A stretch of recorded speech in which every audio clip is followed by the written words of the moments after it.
चपाती रोटी घेऊन येतो, गुळ आणतो आणि इथे आम्ही त्यांना देतो गायांना खायला वगैरे. आम्ही इथे गाणी गातो.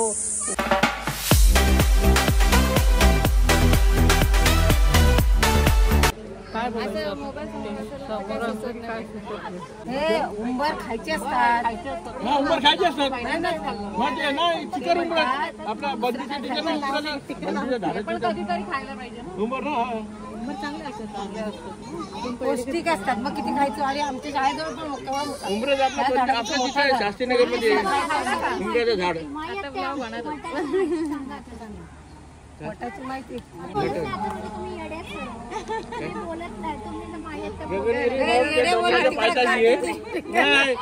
ते डोंगराच्या पावसाची गगनगिरी पाट आहे तिथं. हे काय माहिती का, तिकडे काय वरती समाधी आहे पण नाही ते नदी किनारा आहे. छोटसच मठ होतं. हा छोटासा. आणि हे बघ अशी वा नाही मी दादाने फेकला तिकडून. पहिलं नाही तसं नसतं. छोटसच मठ होतं. आणि ही जागा गोरव आहेत खोपोलीतली जागा घेतली विकत आणि त्यांनी हे सगळं आवडहवे छान पैकी सुंदर असा मठ तयार केलं. इकडे त्या साईडला डोंगरामध्ये गुहा तयार केली त्यांच्याच जागेत आहे. आणि नंतर ते पहिले ते इथे राहायचे, पाण्यामध्ये बसायचे. त्यांचे पाय तपश्चर्या त्यांचे 3-3 तास तपश्चर्या. खोपोलीतलं गगनगिरी मठ म्हणून सगळ्या ट्रिप येतात, पिकनिक इकडे येतात, सगळी लोक येतात. खूप खेड्यापाड्यातून डोंगरावरून इकडून तिकडून घाटावरून सगळीकडची लोक येतात. छानपैकी घाटावरचे लोक येतात इथे छानपैकी सगळे बघण्यासाठी वगैरे आणि पाहण्यासाठी. गगनगिरी मठ म्हणजे काय आहे, नळाच्या इथून पाणी येतोय. ते पाण्याचा मोठी नदी इथून तयार झालेली आहे. आणि आम्ही पहिले इकडे राहायचो वरच्या खोपोलीत, त्यात तिथं आम्ही या नदीवर कपडे धुवायला यायचो. पण आता मोठा मठ केला त्यांनी, खूप मोठी म्हणजे जागा वगैरे घेऊन. त्यामुळे आता धुवायला वगैरे कोण कपडे येत नाही, पण सगळे लोक बघण्यासाठी वगैरे येतात. महाप्रसाद असतो, कधीही गणेश जयंती असो, महावीर जयंती असो, आणखी हनुमान जयंती असो, कधीही त्यांच्याकडे फ्रीमध्ये जेवण असतो. आणि इतर वेळेस पहिलं फ्रीज होतं, पण आता जास्त गर्दी व्हायला लागली म्हणून त्यांनी 20 रुपये तिकीट प्रमाणे आता थाळीचं आहे.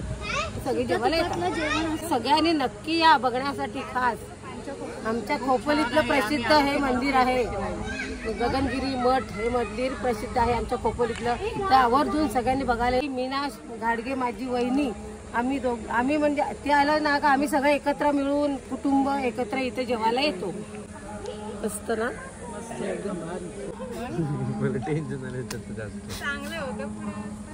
खायला बघ किती छान असतं. ह्याच्यात पाखरं असतं. हे बघ ते फुलकर मारून खायचं असतं. खायचे असतात ना. पाखरं खाल्ल्याने डोळे येत नाही. मग लाल मुंगी छोटी खाल्ल्याने डोळे येत नाही. तोंडात गेली तर चालते. आपण बोलतो वॉक वॉक करतो. मुंगी तोंडात गेली काय काही होत नाही. ते खा, खायचं बिंदास खायचं. घ्या खाल्लं काय. पाखरं खातात. पाखरं पण खायचे असतं, पण हा डोळ्यासाठी चांगलं असतं. डोळे वगैरे येत नाही. पुढे जाऊया आता. चला चला आता बघूया. तरी पण मी अजून त्या माहिती सांगितली असते.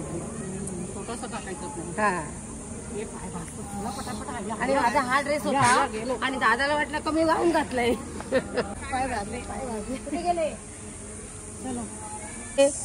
आमच्या गुजराती समाज इथे येतो. दर महिन्याला आम्ही बाजरी चपाती रोटी घेऊन येतो, गुळ आणतो आणि इथे आम्ही त्यांना देतो गायांना खायला वगैरे. आम्ही इथे गाणी गातो, गरबा खेळतो आणि आम्ही जातो. ही गौशाळा आहे, इथे योगा होतात. सगळीकडचे लोक आले का इकडे 2-2, 4-4 दिवस राहतात. योगाचे आस्वाद घेतात, योगा करतात. आणखीन काय पाय भाजलेले चांगले असतात. त्या धावतात त्याला बघ. हे झाड आहे, हे शंकरासाठी खास. हे फुल शंकराला वाहतात, चांगलं असतं आणि हे त्यांच्यासाठीच आहे. श्रीकृष्णाला शंकराला हे फुल वाहतात. कारण नाव आहे म्हणजे सांगते मी. आपल्या हरेश्वर आहे. हे काळाला वाहतात. सुरंगीचं नाही, नाव काही वेगळं आहे. हरेश्वरला पण ही झाडं आहेत. सुरंगीचं बहरते ना. हा, सुरंगीचं कसं फुल छोटं असतं तर गजरा बनतात. हा,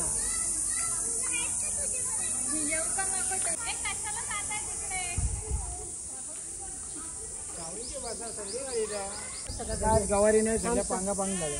त्याला गुजराती समाज आम्ही सगळं त्याला हे खाऊ घेऊन येतो दर महिन्याला. गरबा वगैरे नाचतं सगळं करतो. आमची गुड्डी तिकडेच बसली, आमची दीदी धनश्री भाची माझी. ऊन लागतोय खूप, मग काय करणार ना, ती पाय घासतात, तिच्याकडे छोटं बाळ आहे आणि म्हणून ती तिकडेच बसली.